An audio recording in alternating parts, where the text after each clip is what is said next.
So today we're talking about, did Jesus Christ actually exist? This is a question that I get all the time, and we're going to be taking a look at a 100-year-old, over 100-year-old book on Freemasonry that answers this very question.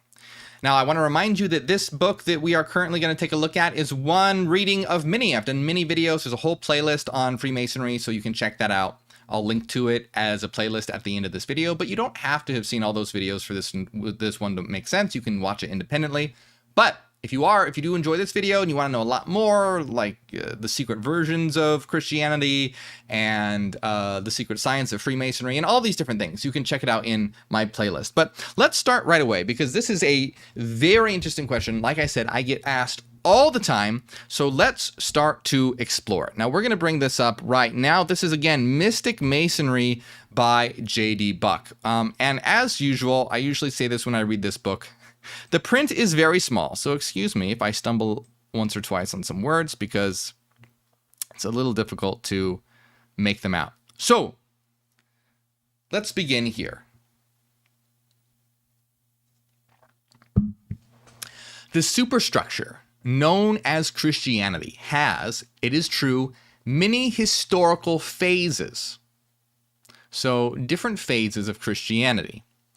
Of dogmas, the most contradictory. So different phases of Christianity in which the dogmas, the teachings of Christianity are contradictory. Many historical phases of dogmas that are most contradictory, and of doctrines promulgated in one age and enforced with vice-regal authority and severe penalties for denial and disbelief, only to be denied and repudiated as damnable heresy in another age. So what this is saying is that Christianity, the birth of it and the growth of it, all the different phases, historical phases that it's gone through, it has changed and contradicted itself a lot. In one age, what was praised as being, Christian and divine, in another age would be damnable heresy. We can see this in a lot of different things, especially with regard to what is considered like Orthodox Christianity now, and then mainstream, and then Gnostic Christianity. And there was as well another one. If you look at the what is the book called? The hold on one second. It's slipping my mind. What's that book called? Because it's a very good example. The Book of Enoch, of course. The Book of Enoch is a really good example of this, because it was taken to be an authoritative piece of work. And even St. Irenaeus, who wrote Adversus Heresies, which is against all heresies, he was basically like a heretic hunter. Even he thought that the Book of Enoch was like an authoritative piece of work on Christianity. And it's even so much so, it was so widely used that you can find quotes in the Bible that quote the Book of Enoch. Yet, today, it's not considered biblical canon. So, that's just one example. There's many, many examples of this. Like I said, I've done other videos on this book where you should check it out, where we talk about, it's called 100-Year-Old Freemason Book Reveals the Secret Version of Christianity, I think it's called, where we talk about Gnostic Christianity and the secret hidden version of Christianity that was promulgated through the ages, and these different bishops that talked about it, and these different degrees that ones would go through. Very, very interesting. So the important fact and point that's trying to be driven home here in this book, in this particular passage on Mystic Masonry, is that there have been many different kinds of works on Freemasonry. It has evolved throughout the ages. It has been there's been many different types of Christianity. They have contradict each other. It's changed over history. So much so that was something that would be praised in one age would be considered heresy in another.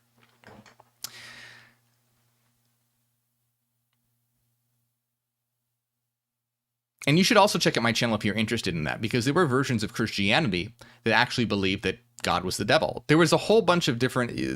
Today, it's pretty standard what Christianity was.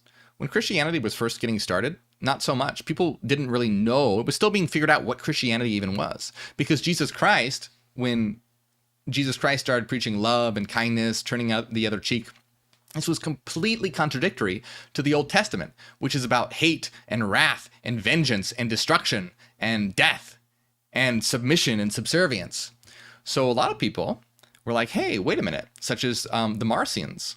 They were like, wait a minute, this is very odd. Why is Jesus so different from the God of the Old Testament? And they came to the conclusion, the Marcionite Christians came to the conclusion that God was not a good God at all, but an evil God. Same thing with the Sethian Gnostics. They believed the same thing as well. And then you have the argument about whether Jesus Christ was actually God, or whether he was a spirit, or whether he was a human, or whether he was divine, or whatnot. All these different arguments about what was going on. And it wasn't until Constantine assembled a collection of bishops, and they basically decided what Christian orthodoxy would be. This was known as the Council of Nicaea. So Constantine was trying to keep his empire from fracturing, and he saw that, hey, all these different versions of Christianity, they're going to cause a fracture in my empire. So he, called the Council of Nicaea. The Council of Nicaea, these bishops came together, decided what would Christianity actually be, and then they put to death or exiled, burned the books of anyone who disagreed with them. And they had the force of the emperor behind them. So that's how what we know as Christianity today really started to be established, because you had these bishops that had the power of the empire, the power of the emperor, to be able to enforce what they believed Christianity was. So let me pull up the book.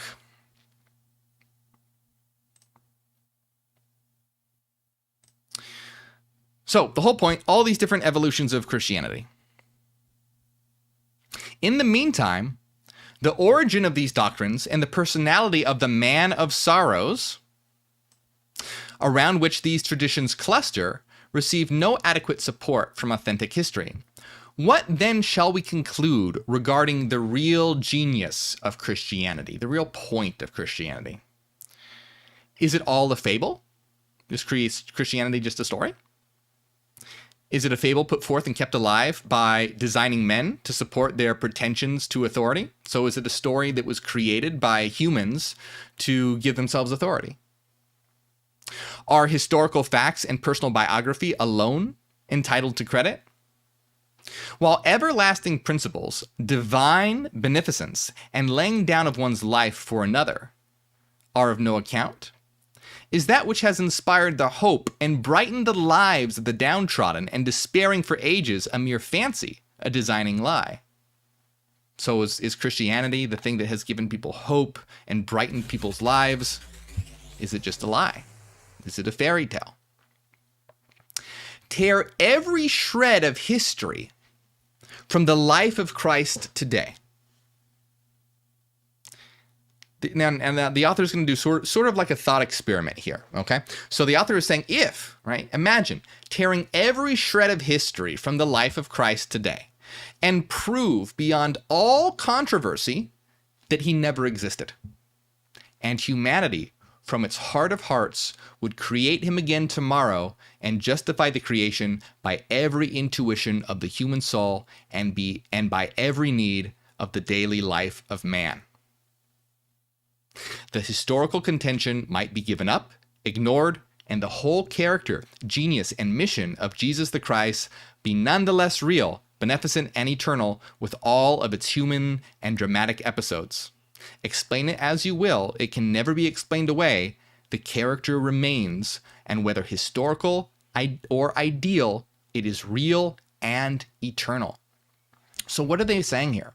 They're saying, is Christianity real or is it a fable? Is it a story? Did Jesus actually exist? And they're saying, if you got rid of all, evidence that Jesus Christ existed, if you proved beyond a shadow of a doubt that Jesus Christ didn't exist, if you did that, humanity would still, basically, he's saying, they would still recreate it, because it comes from the intuition of every human soul. Now, what this is talking about is that Christ is an archetype. Jesus Christ is a symbol, an idea that resides in the collective unconscious. It represents something that is intrinsic to the nature of reality.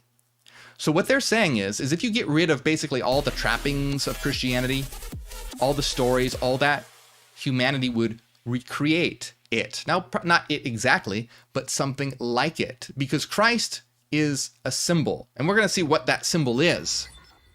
But it is a symbol, and that's why they're saying whether it's historical or ideal, whether it actually happened or it's just an idea, in either case, it is real and eternal.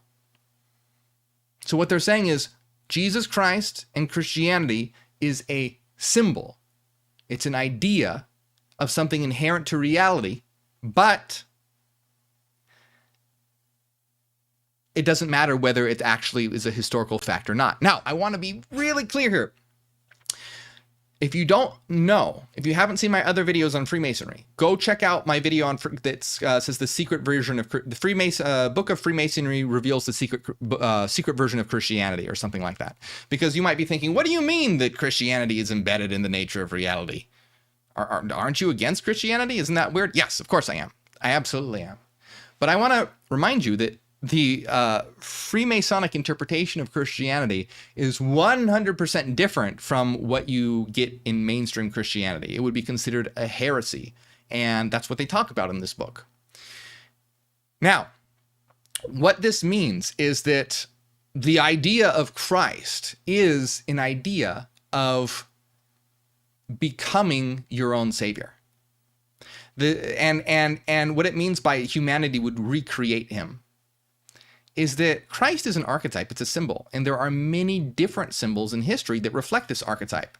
Christ, Lucifer, Apollo, Prometheus, these are all different names and images, but they all reflect the same underlying archetype. It doesn't matter if you call it, Jesus Christ, the light of the world, or Lucifer, the light bringer, or Apollo, the god of light, or Prometheus, the one who stole the light, the torch from the gods and brought it to earth.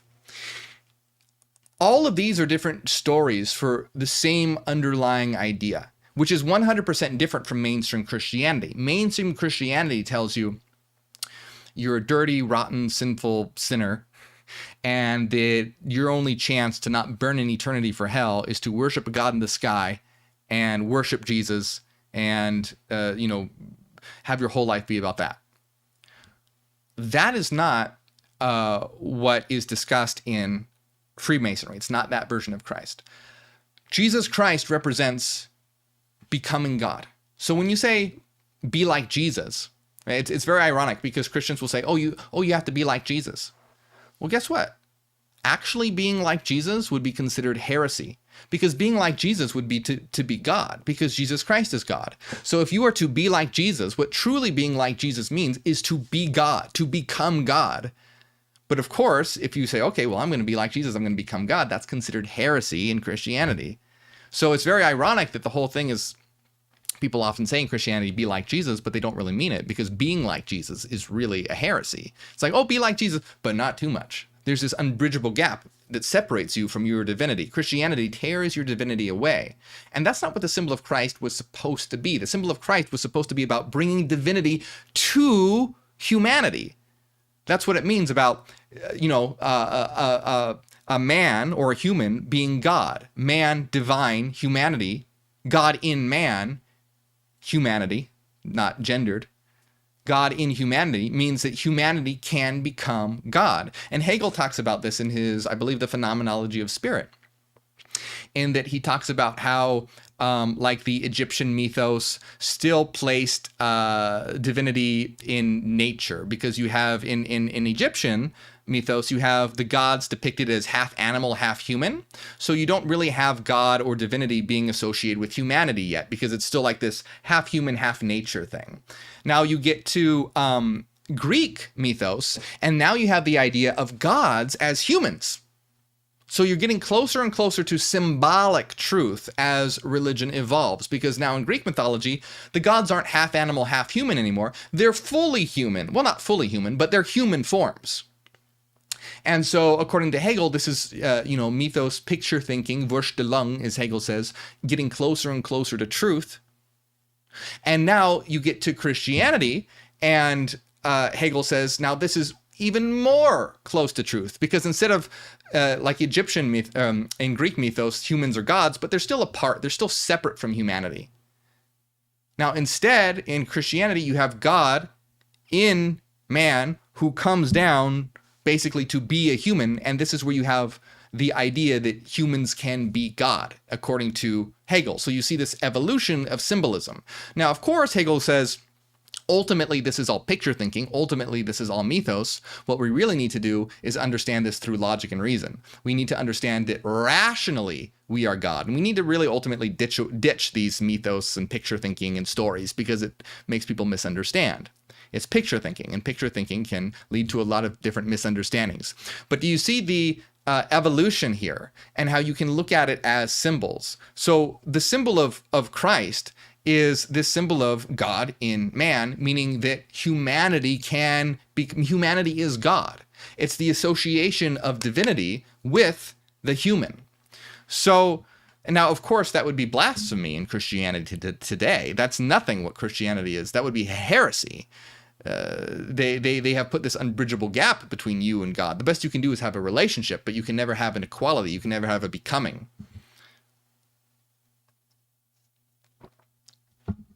So, the point here that they're making, J.D. Buck in this book, is that basically, whether that it was historical or ideal, the idea behind it all is real and eternal. Not what you know about mainstream Christianity, but this idea that we're talking about here, that the human can become divine. So this digression serves to illustrate a principle of interpretation. The tradition and symbols of Masonry do not derive their real value from historical data, but from the universal and eternal truths which they embody. Really important to understand here. So they're talking about in Freemasonry, and they're saying that the traditions and the symbols in Freemasonry aren't based, or at least their real value doesn't come from events in history, but from eternal and universal truths that those symbols embody. It's like a story. It is a story, but it's a story that has truth embedded in it. And that's their point here, is that what they're saying, that the traditions and symbols of Masonry are based on real and universal and eternal truths. Now, same thing in Hyperianism. Hyperianism is based on real and universal eternal truths of reality. Facts about reality. The reality is rational. This is just how existence is. And now, with that knowledge, in Hyperianism, our goal is to increase our consciousness so that we can change the world through giving humanity a better understanding of what they are, where they are, and why they are here, so that they can sort of leave behind that picture thinking, that Vorstellung, as Hegel says, and instead step into a higher way of thinking and understand that reality is a rational structure that's evolving, that is meant to be known, understood, and experienced as we all actualize together and develop together and explore each other, celebrate our diversity, and celebrate our collective goal of creating a better earth together. So, this is important to understand, because a lot of people aren't familiar with this. People don't understand really that there are hidden meanings behind religions. Mainstream religion is all about the literalist interpretation of Christianity. I grew up in a strict Christian household, so I was taught mainstream Christianity. I was what was called a born-again Christian, and I was taught that the Bible was absolutely 100% literal and the perfect inerrant word of God, meaning there are no mistakes in it and everything is literal. So the earth was created 6,000 years ago, and snakes can talk, and donkeys talk, people rise from the dead, and all of that ridiculousness. So most people who are involved in mainstream Christianity take it literally and at face value. And in Hyperianism, we're completely against that way of thinking, because it leads to all the hate and destruction in the world that we have, because people are like, oh, well, my God's better than your God. And then people fight over it. And it's just a mess and a disaster. But if we can recognize that these are symbols for archetypal truths that underlie reality, then we can understand that, oh, wow, well, you're talking about Jesus, and you're talking about Lucifer, and you're talking about Apollo, and you're talking about Prometheus, but it's all the same thing. It's just a different, different dressing, different clothes that you put on it, but it's all the same underneath it all. It's just a different way of expressing it and talking about it in a story.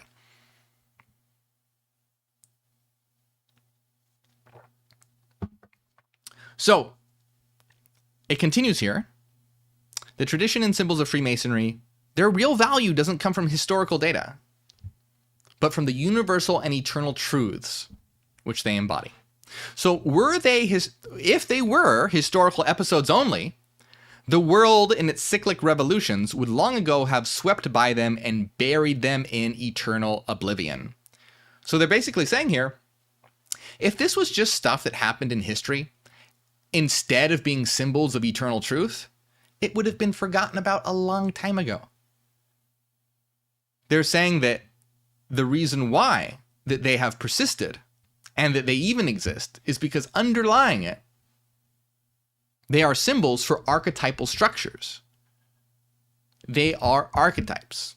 Now, most people don't know that, and it leads to disaster and war, and it's one of the major problems in the world today. But the point is that there are archetypes that are used, and this is why they persist. Just like I said, you can have Jesus or Lucifer or Apollo or Prometheus.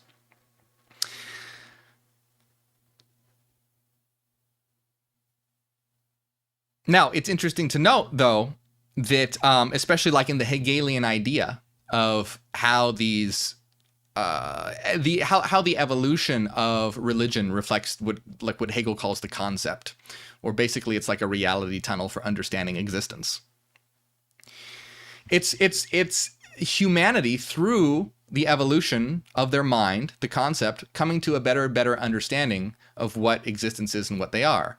That's why when Hegel talks about the evolution of religion, he talks first about, well, how like in early religions that worship nature and the animals, they put God as being in nature. And then Egyptians, it's nature fused with humanity and the half human, half animal gods.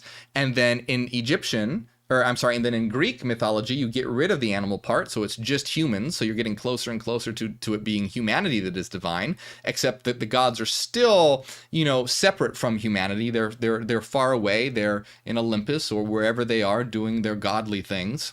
But then you get to Christianity, where Jesus is, the whole point of this Christian story is that Jesus lives as a man, doing all the things that people do. And this is the symbolic reflection of understanding that humans can become divine and have that eternal divine essence. Now, of course, mainstream Christianity is nothing like that, and it's a very fucked up religion. Mainstream Christianity has absolutely stolen your divinity away, which that's not what that symbol is supposed to be. It's supposed to be the gift of divinity to you, bringing light to you. It's supposed to be a gift to you to realize, oh, I need no savior. I am my own savior. But rather, Christianity has completely twisted and perverted that and changed it into something that's the complete opposite of that, where you have to, be subservient. And humans are always looking to give their power away. Do not give your power away. Don't give your power away to some dogmatic god in the sky. Don't give your power away to some, the fascist dictator. Don't give your power away to some weird secret society. Don't give your power away to anything that is not you. Embrace your power. Be autonomous. Be a strong individual. So, let's see. These great truths, obscured and lost in one age by misinterpretation or persecution, rise phoenix-like rejuvenated in the next. They are immortal ideals, knowing neither decay nor death. They are like a divine image concealed in a block of stone, the rough ashlar, which many artists assail with mallet and chisel, square and compass, only perchance to release a distorted idol. Only the perfect master can so chip away the stone as to reveal in all its grandeur and beauty the divine ideal and endow it with the breath of life. Such is the building of character. So if we take a look at this again, so this says these great truths, obscured and lost in one age by misinterpretation or persecution, rise phoenix-like rejuvenated in the next. So they're saying these truths, they get misinterpreted, they get obscured, but it's going to find its way to somehow reveal itself in whatever generation or whatever time in history. It will be able to reveal itself in some way because they are immortal ideals. And this is meaning the archetypal idea itself, not like the idea of Christ or the idea of, Satan or anything like this, like in story form, but the underlying idea, such as the idea that you can become divine, like that idea is what is eternal and will persist no matter what, even if it gets obscured and misinterpreted and twisted, like in modern mainstream Christianity. It will always find a way to reveal itself because it is embedded in the nature of reality. It's not just some random wild idea that's contingent. It is an eternal truth. So they are like a divine image concealed in a block of stone, which many artists assail with mallet and chisel, square and compass, only perchance to reveal a distorted idol. So they're saying this, it's basically like a divine image, an eternal image that's hidden in a block of stone. But when people try and chip away at it to reveal the image, it comes out very distorted. That's like mainstream religions that try and get to this idea, but it comes out all distorted and wrong.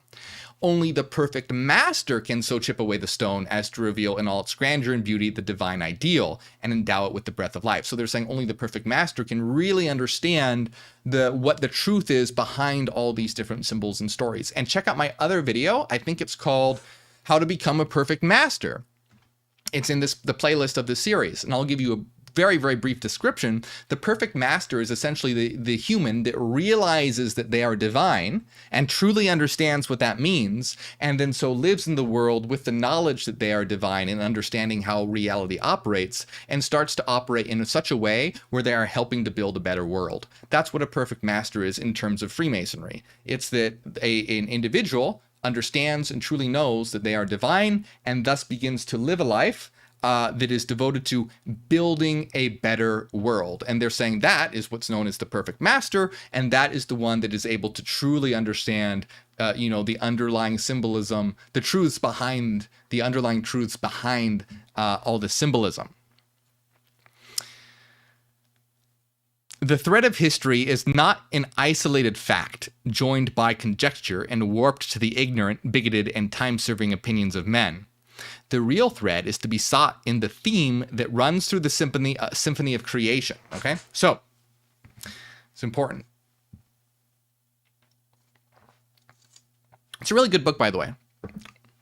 Like I've said, I think I've said this before. It's my favorite book on Masonry. I don't agree with everything in it, and I tell you what things I agree with, what things I don't agree with.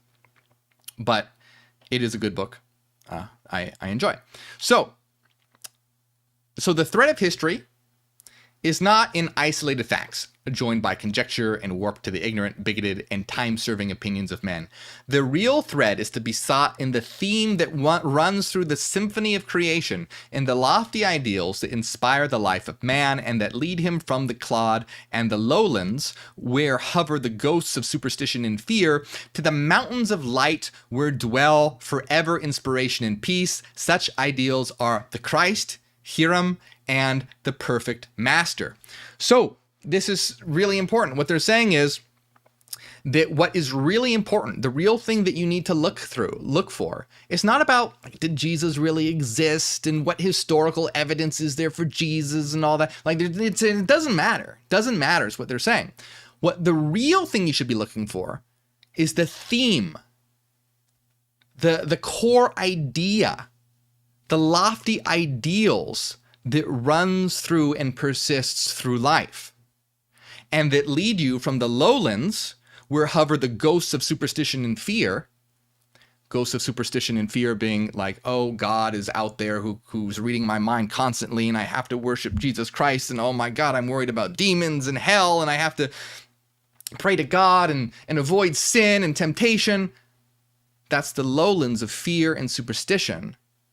It's about overcoming that, and where they say going instead of being in the lowlands of superstition and fear, to the mountains of light where dwell forever inspiration and peace. Such ideals are the Christ, Hiram, and the perfect master. So Hiram is a story that, you know how Christianity has the story of Jesus Christ. So in Freemasonry, they have the story of Hiram Abiff. And it has to do with building, the Temple of Solomon, and it's a long story. We'll perhaps read it and unravel its symbolism. But they're saying that the ideals are the Christ, Hiram, and the perfect master. So like I just explained to you, the perfect master is one who realizes that they're the divine and then works to create a better world. They're saying that and Christ are the same concept. Those are the same concepts. So it's not about, did Jesus actually exist? Is there historical data about that? That's not what it's about at all. What it's about is understanding that Christ represents an idea. It's a symbol for being one that knows they're divine and is working to create a better world. That's the idea of Christ. That's the idea of the perfect master. You don't have to call it Christ. You can call it whatever you want. Like, if you don't like, that's the thing when it comes, for me, since I grew up in a strict religious household and I, have suffered with RTS, religious trauma syndrome and all that, I don't like talking in terms of Christ. I don't like that story. It has a lot of bad connotation to me. So you could choose other archetypes. You can choose Apollo. You can choose Prometheus. You can choose Lucifer. You can choose the perfect master. You can choose Hiram. You could choose Neo from the Matrix. You could choose Gandalf. Like, it doesn't matter if these things actually occurred or not. It's the underlying idea behind it. Like, look at Neo from the Matrix. Neo from the Matrix is someone that realized that, they were able to control reality, that they were divine in a certain sense, and then worked to create a better existence. You see that theme in that story is underlying there. And that theme and story is underlined in so many different things. Like I mentioned, Lord of the Rings. You could probably find it in Star Wars too. You can find it in so many different things. And so the idea isn't to get all caught up in, trying to figure out if this person existed or not. It's about recognizing the idea, the running idea behind it. And the running idea behind it, the important idea, is that you can become your own savior, your own God. And when you realize that, you should work to help create a better world, a better self and a better world. And then when we all do that together, we'll be in a world. That's the phase that we're trying to get humanity towards. We're trying to bring, and this is all wrapped up in psychology too, which is the really cool thing about it. So hyper-awareness is also that idea. In Hyperianism, we want the world to come to hyper-awareness. Hyper-awareness is a level of consciousness after self-awareness, when one realizes that one is a reflection of the universe, and that we together form the universe and are the universe experiencing itself and can shape the world according to our will. We just have to actually come together and do it and start making changes in the world. And so hyper-awareness, the one who attains hyper-awareness in Hyperianism, you see that's the underlying theme, the ideal behind it all. We don't wrap it up in like Christ. We don't wrap it up in like Hiram Abiff or anything like that, but you see that it's there. And you can see this in psychology in like Maslow's humanist psychology as the pinnacle of Maslow's hierarchy of needs, which is called transcendence. And the pinnacle of Maslow's hierarchy of needs, which is transcendence, is one that is self-actualized and helps others to self-actualize. And so you find it even in psychology. You find it everywhere. This is a running theme that when one has the eyes to see, you recognize it. It's just about not getting trapped up in the warped version that mainstream religion does. So I think my point here is just, if you find it distasteful to refer to as Christ, then don't. I mean, I find that distasteful. I talk about it this way because we're exploring the idea in Freemasonry, and I think it could help people. Some people it's not distasteful for some people. So you want to have these different symbols and stories for different tastes and different way of expressing themselves. Just like some people like different kinds of music. Some people might enjoy the archetype of Christ. Some people might not. And that's totally fine. You can pick the archetype that resonates with you. Or rather, the expression of the archetype that resonates with you. So it's doubtful whether any portion of the present organization of Masonry as such can be traced further back than the middle of the 17th century, the Great Masonic Revolution of 1717 and the Constitutions of 1723 and 1738 seem to have brought into existence the present organizations, which by no means uniform throughout the world and have nevertheless very much in common. There were indeed earlier organizations, under different names while using the same glyphs and symbols, but no direct connection has been clearly shown to exist between these organizations and those of the present time. But as our pursuit is philosophical rather than historical, and our appeal rather to reason than to authority, we need not go into these matters further than may be necessary as landmarks in following our philosophical thread.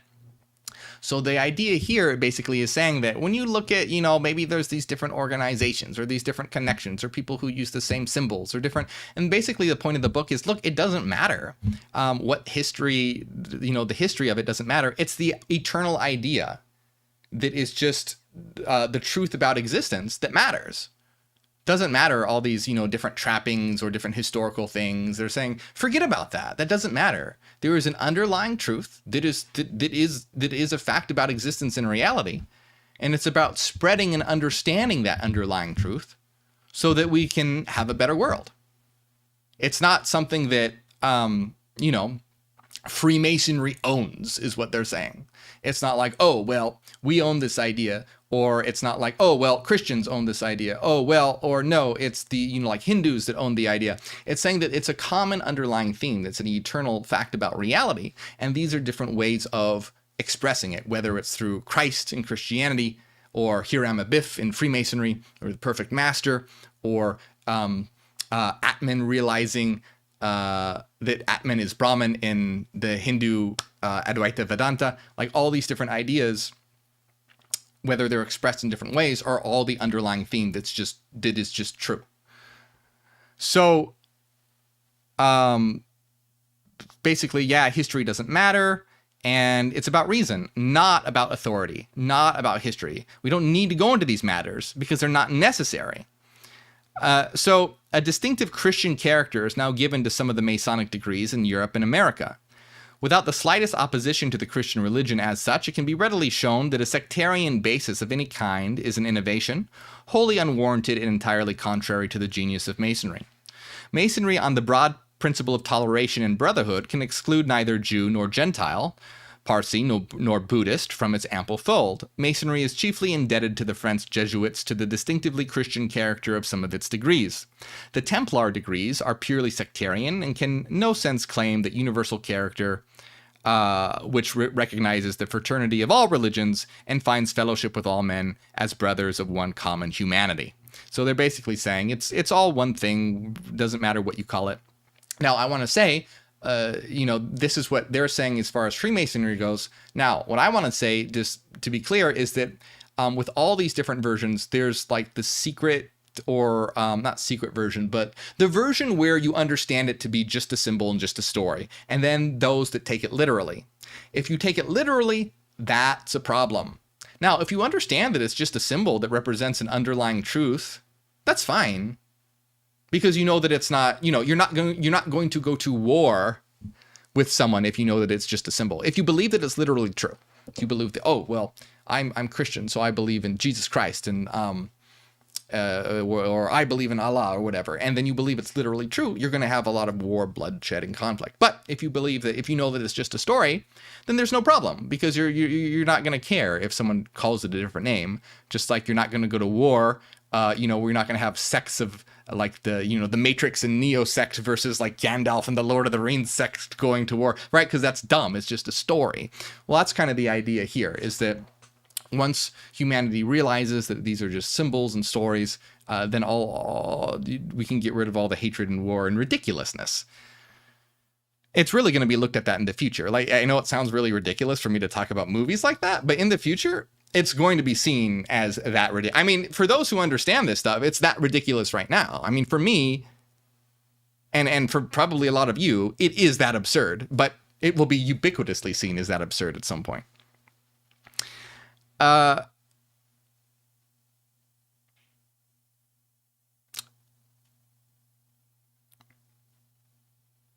Okay, so talking about the different Templar degrees, no genuine Mason imbued with the spirit of liberality will treat any religion with derision or contempt, or exclude from membership any brother who believes in the existence of God, the brotherhood of man, and the immortality of the soul.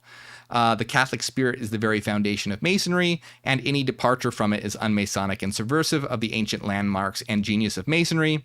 If the Catholic priests have the right to Christianize Masonry, so have Jews, Buddhists, or Mohammedans an equal right to transform it to fit their own creeds, and such transformations in every case deprives Masonry of its universal character.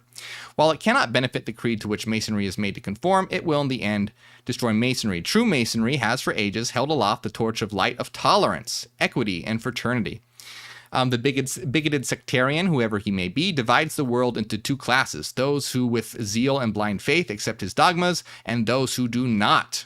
The first he calls brothers, and the second class he regards as alien, if not enemies. Masonry, while adopting no religion and no form of doctrine or creed, such as though formulated by any one religion, recognizes certain basic principles embodying the ethics taught in all religions. So basically they're saying, many of the terrible systems out there say we have the one truth and everyone else is the other and the alien and they should be eliminated. They're saying that's not good. Watch out for that. They're saying that Masonry, we see the underlying truth taught in all religions. Now, I want to say, that's the view and opinion of Masonry. And for as far as Hyperianism goes, our position is that we tolerate everyone who is tolerant.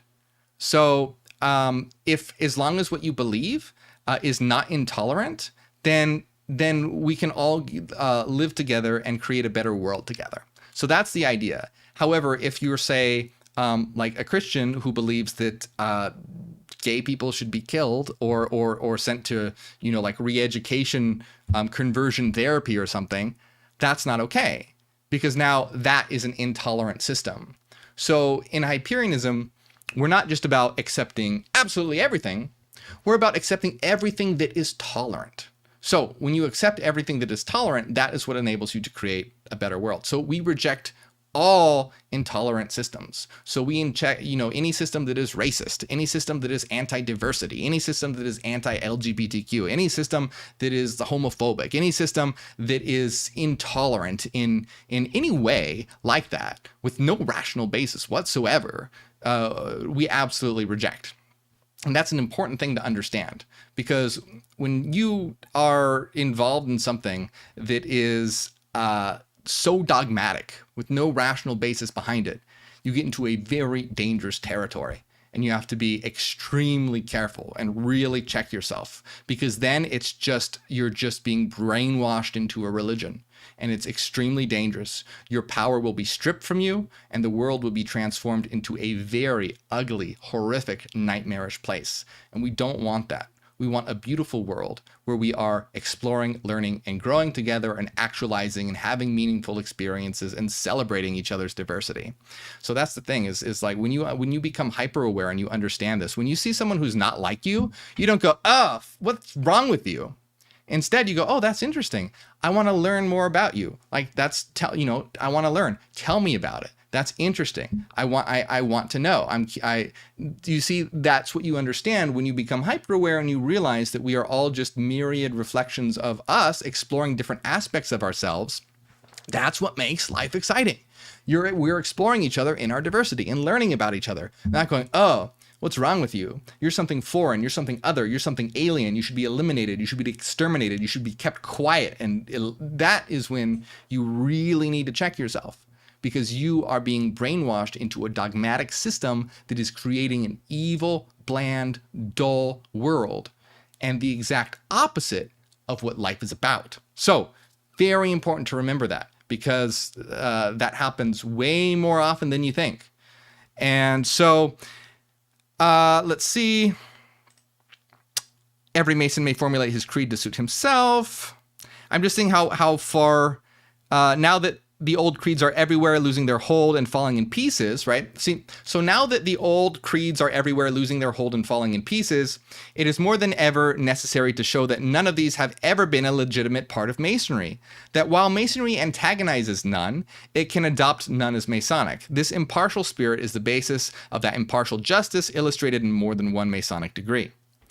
So the distinction between the esoteric and the esoteric and exoteric doctrines, a distinction that is purely Masonic, was always and from the very earliest time preserved among the Greeks. It amounted to the fabulous times of Orpheus, and after the times of Alexander, they were stored for instruction, dogmas, and mysteries to all the schools, to those of Egypt and Asia, as well as those of ancient Thrace, Sicily, and Attica. So this is saying that when they're talking about esoteric and exoteric doctrines, that's taking a religion at face value and understanding it literally versus understanding it symbolically and metaphorically. So exoteric, like external, exoteric, is about understanding it literally. whereas esoteric is about understanding it symbolically and representing an underlying truth rather than it being truth itself. The real source from which came the ancient wisdom came from Persia and Old India, mother of civilizations and religions, and of the esoteric or concealed wisdom. So basically, the first expressions of this underlying truth, they are saying, came from Persia and Old India.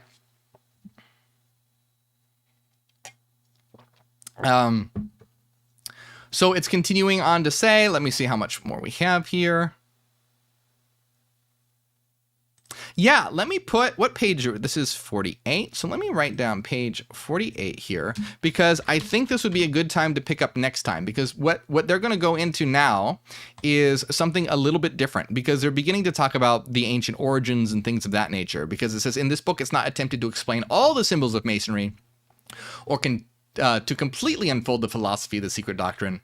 Such an undertaking would transcend both the time and ability of the author. The aim is to rather show a few points of contact, to outline methods of interpretation, to convince the unbiased reader that in the ancient mysteries lies a mine of wisdom far beyond all modern achievements, and to invite operation of Masons to uphold these ancient truths. To recover the lost word is to revive the ancient wisdom, and this will facilitate universal fraternity and universal progress more than all agencies now in our possession. So they're basically saying the purpose of this book and the symbols are to explain to individuals this underlying current that unites us all together, and that we can come to understand past these exoteric literalist interpretations. So what I think is very important to get across here is, remember, I'm reading a book on Freemasonry. I'm not saying that they reflect the stance of Hyperianism, but you can see there are certain parallels. We have different ideas about certain things, and I pointed out some of them. Some of them are very important. And the real important thing, though, to understand here is the question of whether Jesus existed or not. Did Jesus actually exist? It doesn't matter.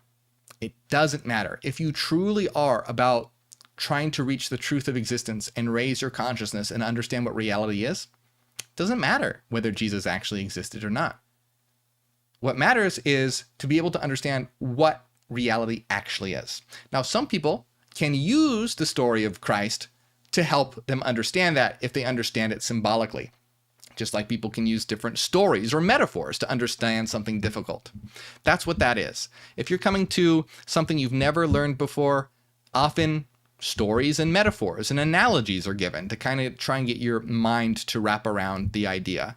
Essentially, that's what's being said here. The story of Christ is a metaphor, it's a symbol to try and get you to understand something that underlies it. Now, unfortunately, it's been warped and distorted, and modern Christianity is horrific and one of the major problems in the world today. But the point here is to understand, did Jesus Christ actually exist? Doesn't matter. All the religions we have today stem from archetypes. They've been completely distorted and misunderstood. So what we need to do is understand that they're just symbols and they're just metaphors, and go from what Hegel said, from Vorstellung to reason, to going to understand the world from pictures and stories and metaphors, to understand what reality truly is in itself, without having to rely on the trappings of stories and metaphors. So there was a lot in this video, and a lot of it had to do with different things we've read before. So check out my playlist on Freemasonry. I'll link to it at the end of this video. There's so much more. Go check it out. The secret version of Freemasonry, how to become a perfect master, the secret science of Freemasonry. There's a lot. Go check it out. If you enjoyed this video, you'll enjoy those. You'll get a lot of info from it. If you've ever felt like you've learned something or got something from my videos, consider supporting on Patreon.